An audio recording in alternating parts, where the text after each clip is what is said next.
शिव और पार्वती का विवाह। Lord Shiva story in Hindi. Shiv ji की कहानी इन हिंदी। हिमालय के राजा हिमवंत और उनकी पत्नी मैना देवी शिव जी के भक्त थे।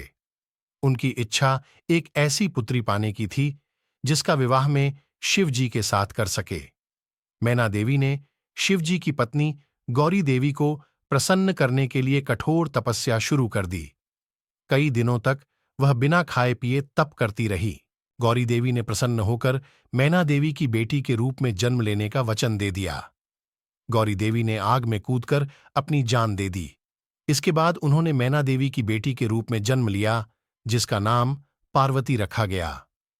पार्वती ने जब बोलना शुरू किया तो उनके मुंह में पहला शब्द शिव ही निकला। बड़ी होकर वह बहुत सुंदर युवती बनी।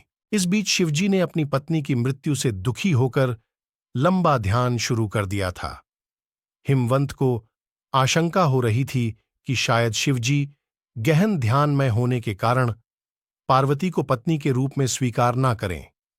उन्होंने समस्या के समाधान के लिए नारद को बुलाया। नारद ने उनसे कहा कि पार्वती तपस्या के जरिए शिवजी का हृदय जीत सकती थी।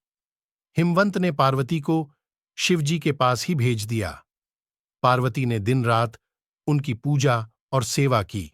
शिवजी पार्वती की भक्ति से बहुत प्रसन्न हुए, लेकिन उन्होंने उनकी परीक्षा लेने का निश्चय किया। उन्होंने युवा ब्राह्मण का रूप धारण किया और पार्वती के पास जाकर कहने लगे कि भिखारी की तरह रहने वाले शिवजी से विवाह करना सही नहीं होगा। पार्वती यह सुनकर बहुत क्रोधित हुई।